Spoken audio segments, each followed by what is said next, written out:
Sua Excelência, Presidente da República de Moçambique, venerando Presidente do Tribunal Supremo, veneranda Presidente do Conselho Constitucional, veneranda Presidente do Tribunal Administrativo, digníssimo Procurador-Geral da República, digníssimo Provedor de Justiça, Sua Excelência, o Ministro da Justiça, Assuntos Constitucionais e Religiosos, senhores membros dos órgãos sociais da Ordem dos Advogados de Moçambique, Sua Excelência, o Presidente do Conselho Autárquico da cidade de Maputo, Sua Excelência, Secretário de Estado na cidade de Maputo, meus senhores convidados e altos dignatários aqui presentes, minhas senhoras e meus senhores.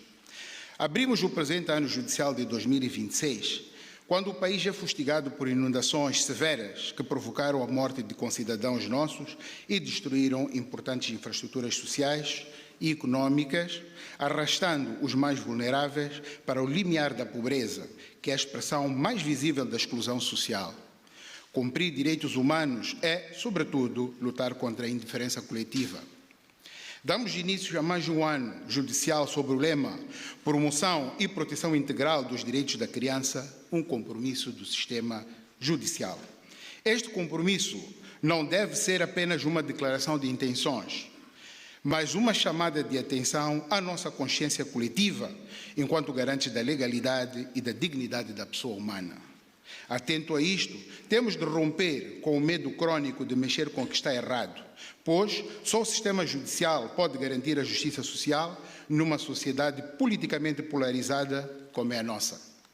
Moçambique aprovou a Lei 7/2008, de 9 de julho, relativa ao quadro legal da proteção da criança, visando reforçar, estender, promover e proteger os direitos da criança, tal como se encontram definidos na Constituição da República, na Convenção sobre os Direitos da Criança e na Carta Africana sobre os Direitos e o Bem-Estar da Criança, tendo em conta os superiores interesses das mesmas, que ocupam um lugar central em qualquer sociedade, sendo destinatárias de deveres individuais e coletivos.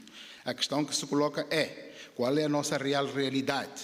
Desde logo, é urgente a reforma da Lei 8/2008, de 15 de julho, que aprova o quadro legal da Organização Tutelar de Menores com institutos contraditórios em matéria civil, criminal e nas averiguações oficiosas ou não prevendo os tipos legais de crime de violação da obrigação de alimentos por inadimplemento dos obrigados e o crime de subtração de menores, o que prejudica a efetivação da justiça de menores.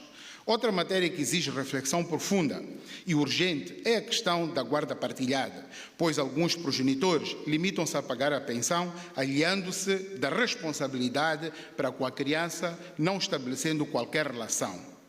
Deve, igualmente, trabalhar-se numa melhor articulação entre os tribunais e as instituições de assistência social, na medida em que estas instituições acolhem crianças sem qualquer vínculo institucional, por falta de pedido de tutela institucional, permanecendo com as crianças em situação de ilegalidade, o que é grave.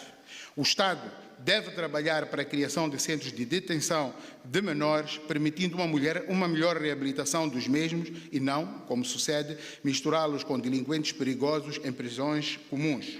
Há um futuro que deve ser oferecido a estas crianças, muitas delas vítimas da exclusão social.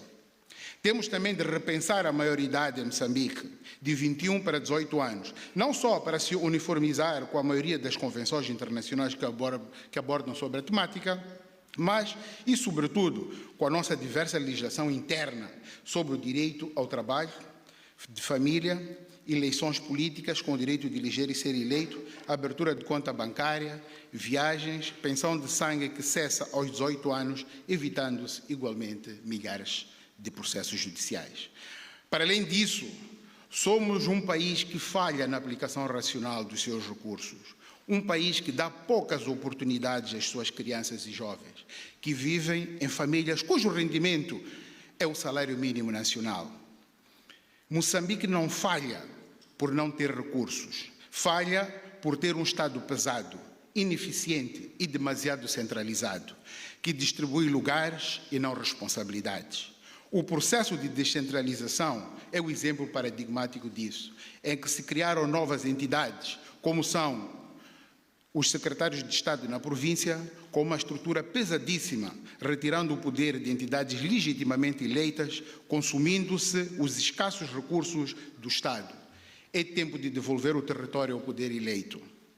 Temos de ter coragem de romper com os nossos consensos frouxos, que não se resolvem com jogadas partidárias. Temos de evitar promover reformas, como é o caso do diálogo político inclusivo, sem transparência e legitimação social, o que revela a nossa aversão ao confronto político. Tudo continua a ser continuamente evitado. Vivemos de sucessivos adiamentos. Tudo continua a ser, uma reforma que se preocupa com processos jurídicos e privilégios e não com as pessoas, não serve. Principalmente num país em transformação e com novas exigências sociais, económicas e políticas. Há muita conversa e pouca coragem para mudar.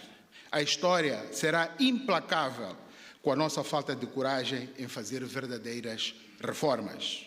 Mas as nossas crianças devem também aprender os valores do patriotismo, do interesse nacional e de uma sociedade livre e democrática, em que a liberdade tem limites na lei. Daí entendermos relevante a introdução da disciplina de cidadania a ser lecionada desde o ensino primário.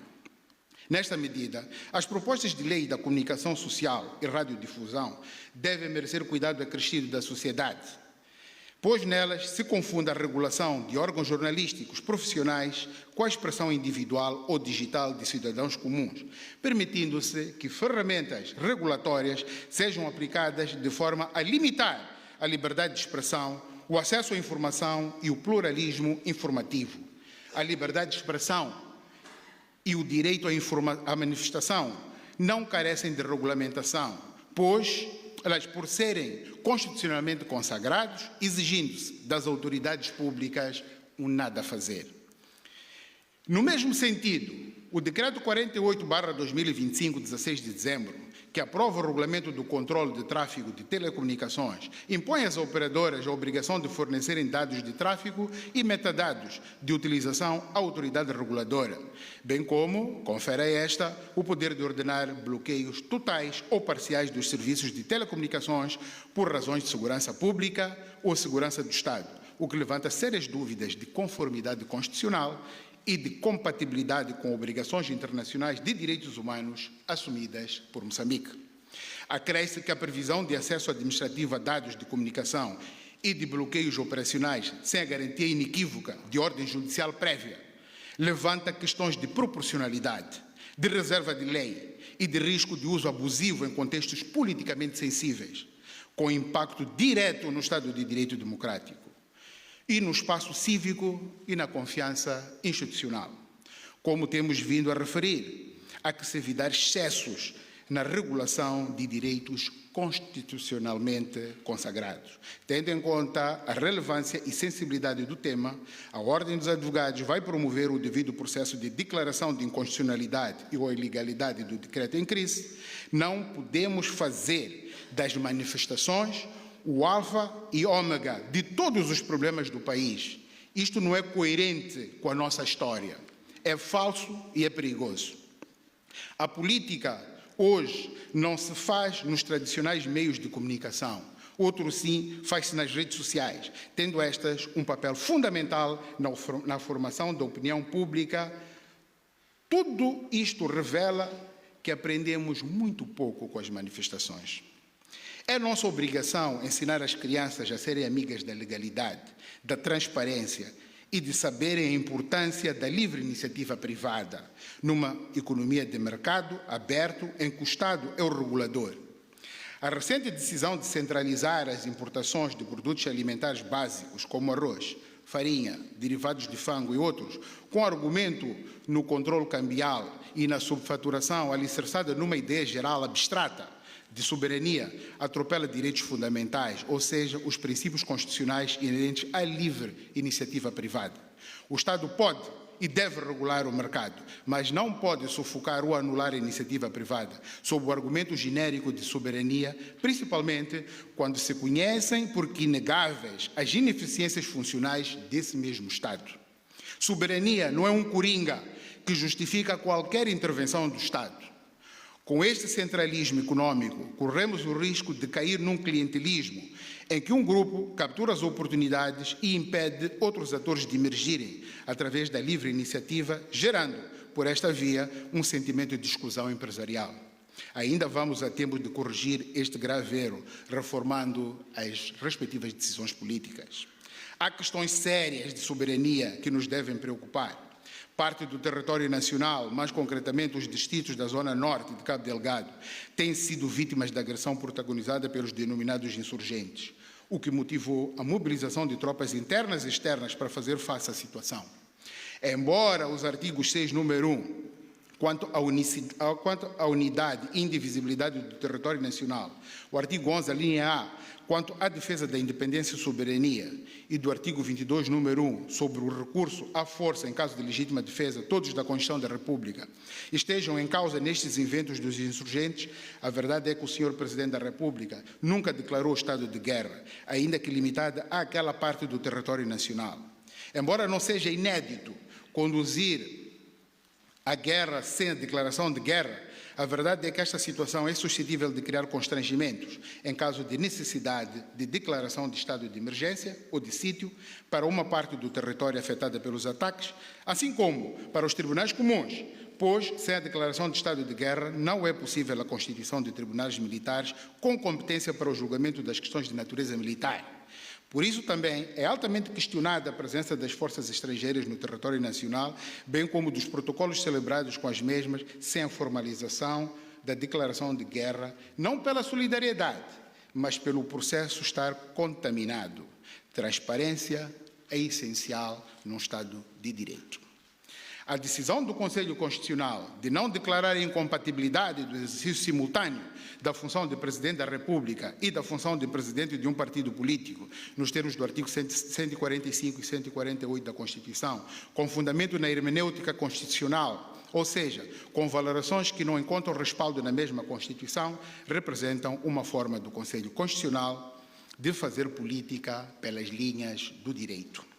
Não se pode recorrer à hermenêutica constitucional quando o legislador, de forma clara e deliberada, optou no sentido de alterar a norma, promovendo uma ruptura consciente com o regime jurídico anterior.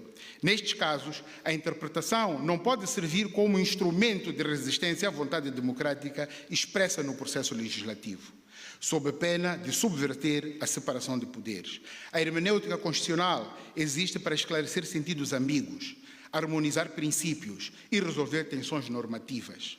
Ela não se presta, contudo, a neutralizar escolhas políticas explícitas feitas pelo legislador dentro dos limites constitucionais.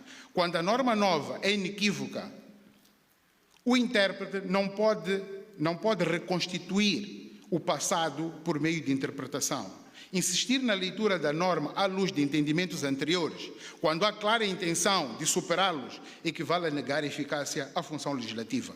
A interpretação constitucional não pode funcionar como um mecanismo de conservação forçada do status quo, especialmente quando o próprio sistema admite mudanças normativas. Nestas circunstâncias, a invocação de princípios genéricos para preservar soluções pretéritas revela mais uma opção política do intérprete do que um exercício técnico de interpretação.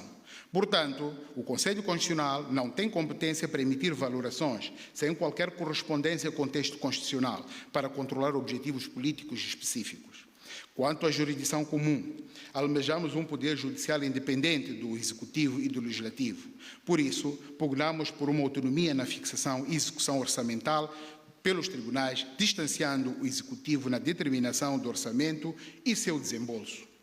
A falta de credibilidade da nossa Justiça é também resultado da falta de investimento público na Justiça.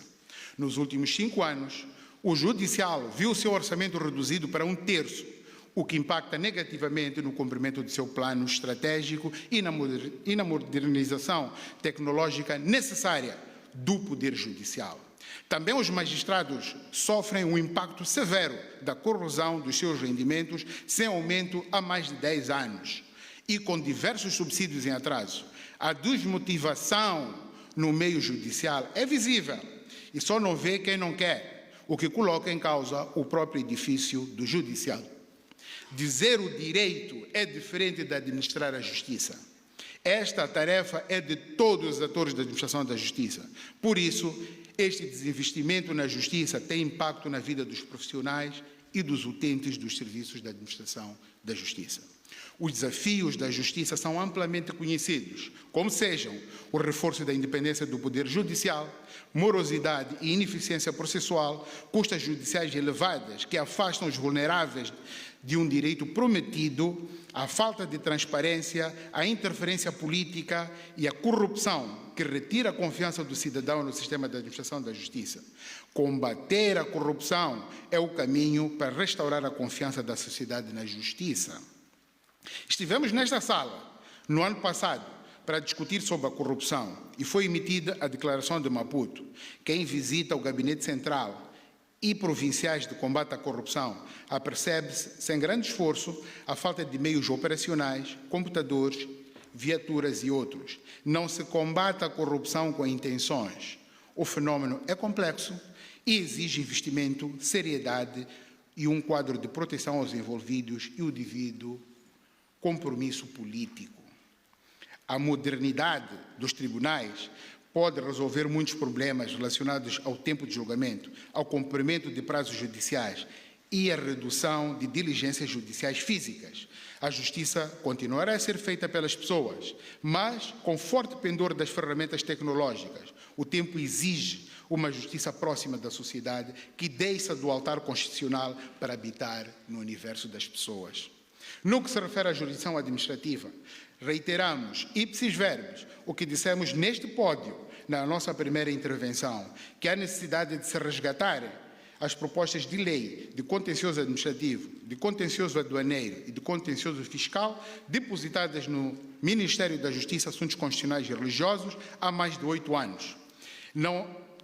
Por se mostrarem desatualizadas no tempo, há que se aprimorar as discussões sobre a jurisdição fiscal relativo aos recursos obrigatórios, às competências de juízo privativo das execuções fiscais para tomar medidas jurisdicionais, o conflito de competências entre o Tribunal da Polícia e os juízos privativos das execuções fiscais na execução de multas administrativas, assim como a adoção na jurisdição aduaneira de meios mais sérios para a solução dos litígios e julgamento das infrações aduaneiras.